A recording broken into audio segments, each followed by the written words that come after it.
Halo Vivers, hari ini saya mau ngajak kalian semua gerebek rumahnya legendary Vespa yang masih hidup, namanya Mr. Mayung. Dia juga ketua presiden guys klub Vespa yang legend juga di Lombok. Nah, sebelum kesana saya mau telepon dia, orangnya ada nggak ya di rumah. Saya juga mau bawain dia oleh-oleh. Ini ada plecing sama pecel. Ya, jadi plecing itu khasnya, makanan khasnya Lombok. Pecelnya juga pecel Lombok beda sama pecel Jawa. Pecel Lombok itu kayak rujak, kalau di Jawa bilang rujak, atau apa nasi namanya ya rujak ya kali ya, kalau di Surabaya bilang rujak ya. Nah, sebelumnya saya mau telepon dulu ya Mr. Mayongnya, jangan kemana-mana. Halo Om Bro, lagi sibuk nggak? Lagi di rumah nih? Aku mau ke sana, mau ya ngobrol-ngobrol dikit lah, mau ini tanya-tanya, wawancara, bikin buat nambah-nambahin konten.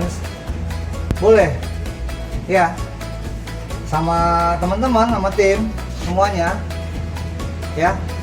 Oke, ditunggu ya. Oke, on the way. Yo.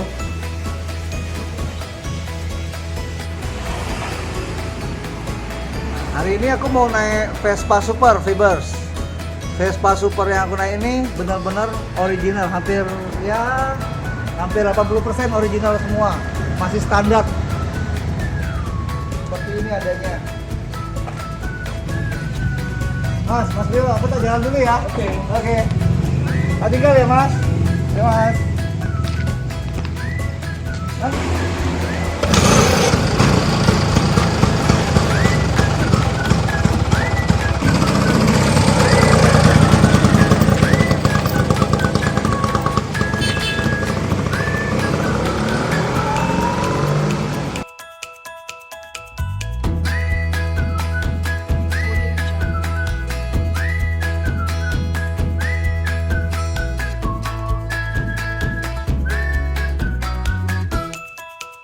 Audio Jungle.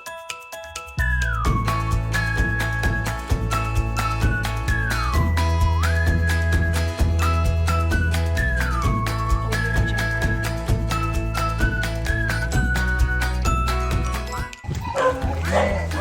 Salah satu koleksinya dia juga, Datsun yang dipotong dibuat jadi pickup.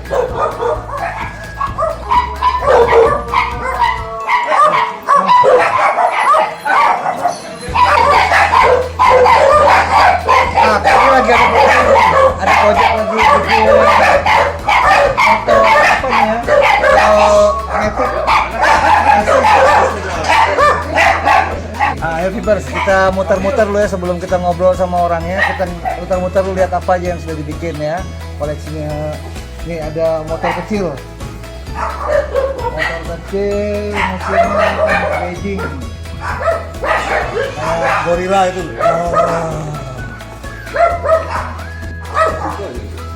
Di sini dong, langsung di sini dong.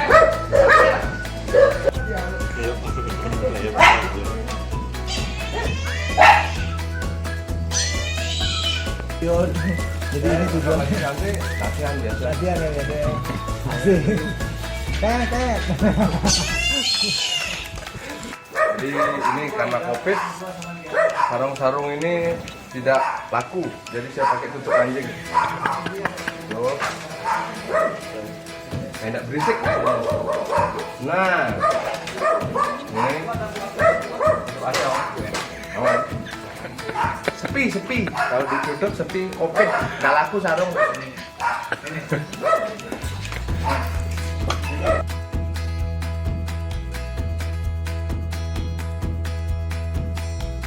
sambil nunggu kita lihat juga koleksi-koleksinya beliau.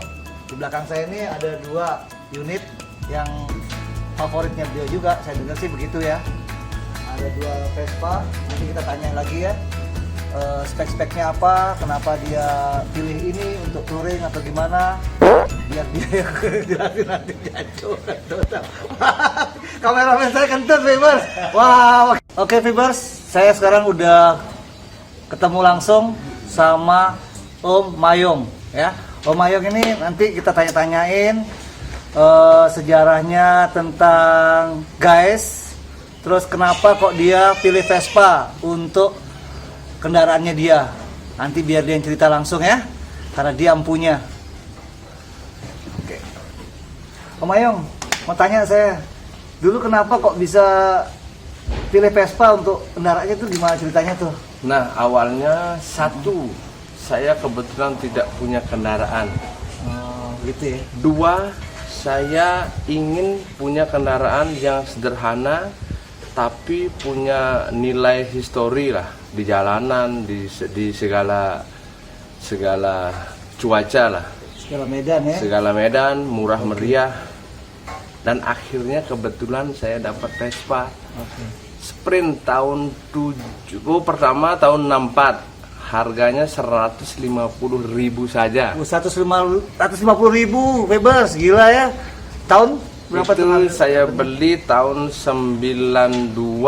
Tahun 92 beliau udah main Vespa. 94 saya sudah bangun itu Vespa. 2 tahun saya berdoa untuk mewujudkan mimpi.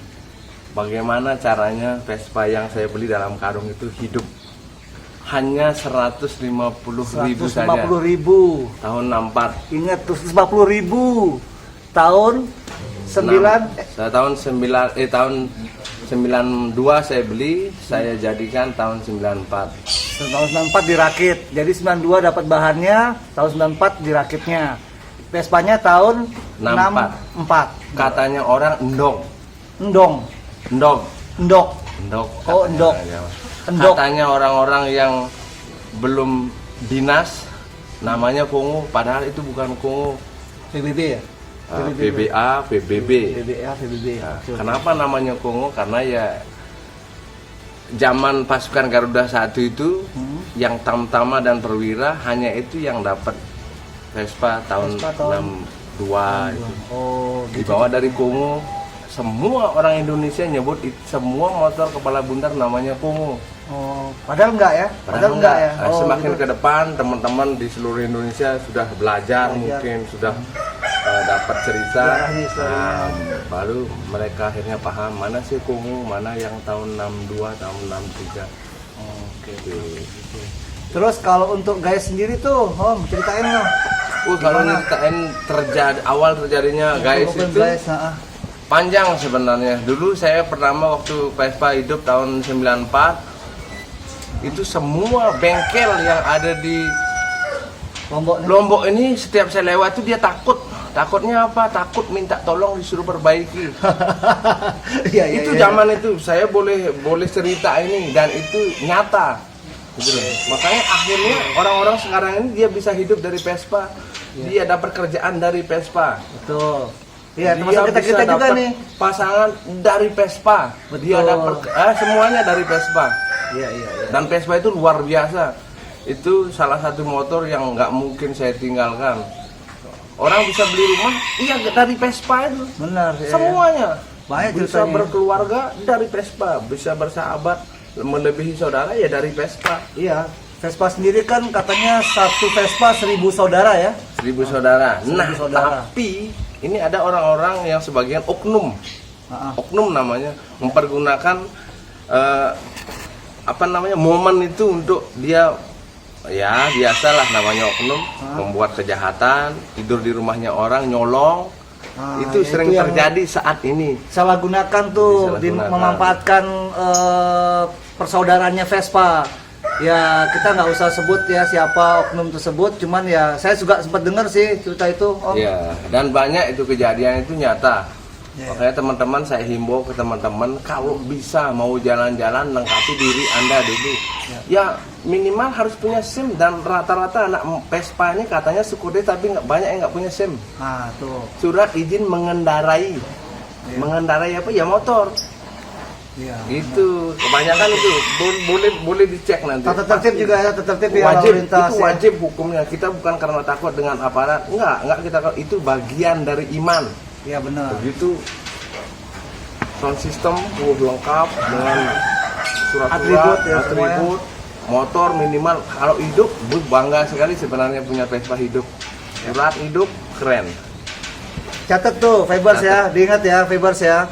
Kalau mau naik Vespa ya, kalau mau naik Vespa dilengkapin dulu surat-suratnya, helm, SIM, STNK-nya ya, supaya aman.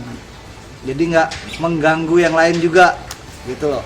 Jadi citra Vespa tetap indah, gitu ya, Fibers ya. Terus saya mau tanya lagi Om, tadi saya udah muter-muter nih lihat-lihat fotonya Om Ayung. Om Ayung ini juga selain main Vespa, main sepeda juga ya? Oh, sepeda. Main sepeda ya. Itu saya lihat ada fotonya di sana tadi pernah ngasih ke Jokowi sepeda. Wah, keren itu, gimana ceritanya tuh? Ya, Om? karena mungkin itu bagian dari sisi, kan kita ada satu saat titik jenuh. Sama seperti band grup musik itu ada titik jenuhnya. Apa sih yang harus saya lakukan supaya minimal saya bermanfaat lah buat orang lain, buat siapa aja lah. Kalau bisa semua yang kita inginkan itu kita buat sendiri. Jadi kita akan paham tingkat kenyamanan dari barang yang kita buat itu akan lebih terasa. Gitu. Nah, terus kebetulan saya lagi buat sepeda. Kebetulan saya juga kalau malam nonton TV ngelihat saat itu Pak Jokowi Presiden RI itu sering ngasih sepeda ke orang, dan kebetulan saat itu saya memang lagi buat sepeda yang orang Indonesia mungkin katanya yang belum buat, tapi saya nggak peduli itu mau orang pertama nggak, yang penting saya sudah niat buat Vespa. Nah, kebetulan ada cerita itu di TV, di berita. Kenapa sih nggak saya sebagai rakyat Indonesia ingin memberikan sepeda juga kepada presiden itu? Nah, karena niat tulus saya sampai ke istana. Menurut saya respect sama Om Ayung. Ini ada contoh master sepeda yang pernah dikasihin ke Presiden Jokowi, ada di sebelah saya. Jadi sebelum sepeda yang itu, yang ini dulu yang dibikin. Jadi di setting untuk kenyamanannya, dari keamanannya semua dia dites dulu dengan master sepeda ini, baru dia bikin ulang lagi, dikasihkan ke Presiden Jokowi gitu. Terus katanya juga ada rencana planning mau ngasih ke anaknya Presiden ya, Mas Gibran ya. Rencana mau ke Mas Gibran, saya sempat sudah menghubungi Oh gitu, udah sempat kontak ajudannya ya? Karena itu kembali lagi ke seperti cerita pertama, karena beliau telah membantu saya untuk bertemu, karena beliau juga support. Saya tidak kenal dengan Gibran, saya tidak pernah ketemu dengan Mas Gibran, tapi Mas Gibran dengar cerita dari teman-teman yang di Solo, mungkin yang di mana saya nggak tahu, dan kebetulan niat saya ikhlas hanya memberi, tidak menjual dan tidak mengharapkan pekerjaan, tidak mengharapkan apapun. Beri, pulang, selesai masalahnya. Selama kita punya tidak ada kepentingan dan niat yang tulus, sampai semuanya.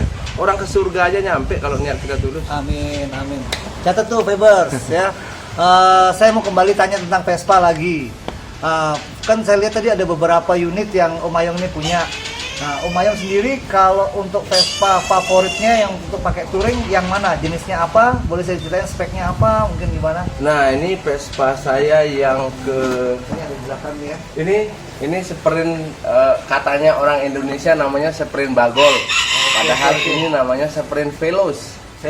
Kenapa dia Veloz? Karena dia sisa-sisa produksi sprint, Vespa Rally itu dipakailah di motor sprint itu. Ya terjadilah ini Veloz ini. Gitu, ya. Kalau di luar negeri, tapi kalau di Indonesia bagong lah. Karena dia bentuknya kayak bagong itu. Palanya bundar juga ya? Kepalanya bundar gede, ya itu aja sebenarnya. Oh, hampir sama sebenarnya, mungkin kayak Vespa yang kemarin kita udah bikin di konten sebelumnya ya. Jadi yang ada kepala, ada ini? Ada Gio. Gio. Oh, Gio. persis berarti. Tahun berapa kalau nih Om Ayong? Ini tahun 74. Oh ya. Ini Vespa saya yang ke-15. Ini yang ke-15 Ini unitnya. yang ke-15 yang jadi favorit, yang lain sudah saya gadai, Lipat. sudah saya pelintir. Itu bagian dari sejarah. Sejarah, ya. That is my story. Iya. Secret. Nilai seninya sana ya, dia dapat seulnya Oh dia, ya, seulnya ya. Ismail sama Soul itu harus Harus. tetap balance. Iya. Oke. Ya. Terus itu sebelahnya ada Nah itu Ya. kebetulan itu Ah. Excel tahun 92. Excel. Ya, Oh, itu Excel, kebetulan karena teman nitip dulu. Ah. Akhirnya nyonya saya suka ternyata dengan motor itu. Kenapa dia suka? Karena satu tangan. Oh iya, Excel ada satu tangannya ya. Nah. Oke. Ya. Akhirnya dia pakai 1 minggu, dibeli hanya pakai seminggu. Tarhoma dia karena kecelakaan. Ya.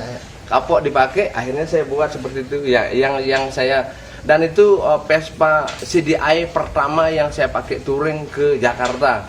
Oh iya. Sebelumnya saya nggak pernah pakai CDI. Oke, sorry tak potong lagi nih, tanya. Udah kemana aja ya di touringnya? Hampir semua Indonesia mungkin ya? Sebenarnya kalau kemana aja banyak sih sebenarnya, tapi kadang-kadang kita Sumatera udah maju. ya? Tapi setiap saya touring, saya ngajakin teman-teman yang di luar itu supaya tahu Lombok itu gimana sih, Ah, betul. keren nggak Asik, sih, asik, gitu loh. benar. Itu sebenarnya. Kata tuh Faber Saya ingin teman-teman di luar itu punya